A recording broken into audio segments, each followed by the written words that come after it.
fellow named Billy Simons came up to me, and I know Billy from the time he was a freshman. He said, "Dean Sipperly, there's police out by the Carolyn Tower." And I saw the Madison police officers out there. We didn't know what to expect. We just knew that there was only about 30 of us, and we were way outnumbered. I was in my office working on my research when a number of students barged through the door and said, Professor Zeitlin, you've got to come. The police are massing outside of the Commerce Building. It looks like they're going to go in there and they're going to start beating up students. So I dash across the street to the Commerce Building, standing there wearing helmets and carrying billy clubs, really prepared for war, were the police from the city of Madison. I dashed to Bascom Hall to see my senior colleague, the new chancellor of the University of Wisconsin, a man for whom I had the deepest respect, a close friendship, William Sewell. I dashed in there. I said, "Bill, you don't know what's happening. The police." He says, "I do know what's happening. And I can't do anything to stop it." I said, "But who called the police?" And he said, "I called the police." And that was a profound shock.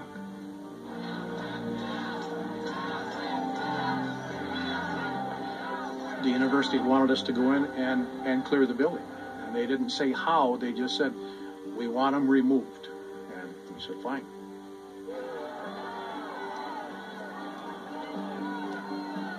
I see this man, he had a bullhorn, and he made this announcement that anyone who wanted to leave the Commerce Building should leave now, because in 2 minutes, the police were going to be entering the building and they were going to be arresting anyone who was there.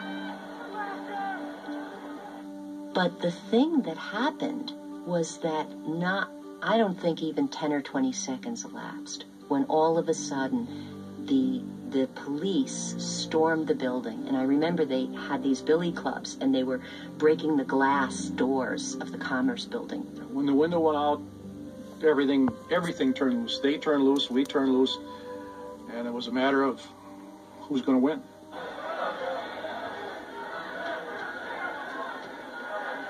A new sound emerged out of the commotion.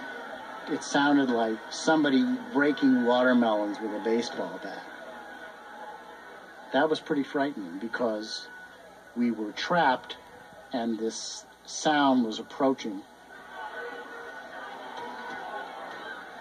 Just in an instant, they came at me and grabbed me. They just proceeded to alternatively club me. And somebody just whacked me on the base of the spine. You either grab somebody, you hit somebody, you knock them down, and you step over. And the line behind you picks that guy up, throws him back to the line behind, who takes him and throws him out the doors that we just came in. Literally, we had stacked up bodies, like cordwood, between the doors.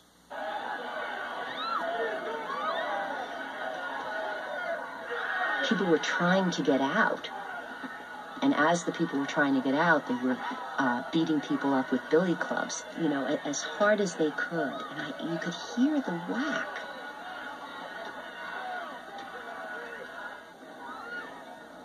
"65 people were sent to the hospital. It was the most brutal and violent thing I had ever witnessed in my life up until then, and continues to be the most brutal and violent thing I have ever witnessed in my life.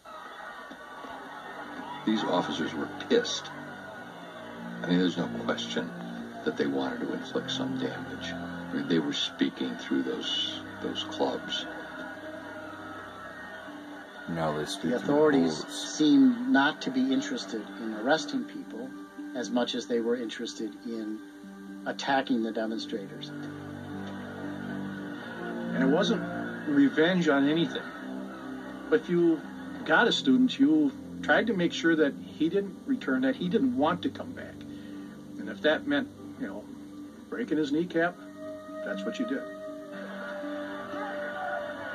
Police were yelling and they were smashing the kids. It was horrendous, you know, and I'm standing outside of the building, and then I was naive enough to say to them, I'm a member of the faculty, my name is Professor Maurice Zeitlin, and while I'm giving this silly speech to the police officer swung at me, students jumped on the police officer, there was a melee, I was on the bottom of this, and I could actually hear the thud of club on body. I saw a policeman raise his club, and I thought he was about to hit a student.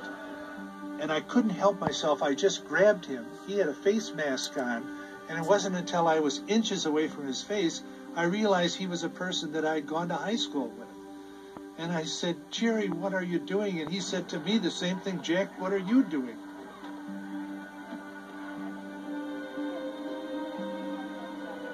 All of a sudden, there were about 4,000 people watching the scene because people were either coming to class or leaving class.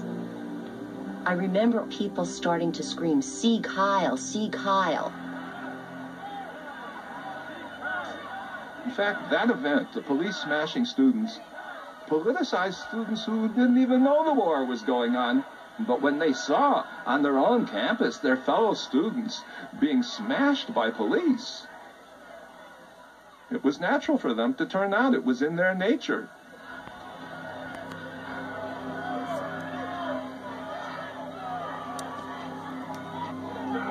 I mean, the crowd just seemed to swell. Bricks were coming, rocks were coming, spit, anything you could think of. I had never seen the hate that I saw on these kids' faces, you know, towards us.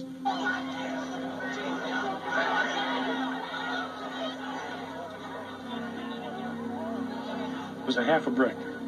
Came flying over and hit me flush in the face. And knocked me cold, knocked me out. Everything was out of control. And somebody, and I'm not sure who, ordered up tear gas.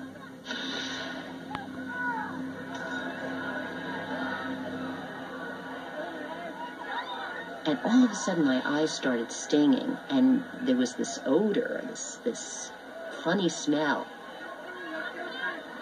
And it went into classrooms, and, you know, there were professors stumbling out of buildings who had been tear gassed. My head was just spinning. I thought everything had changed. Everything was different now.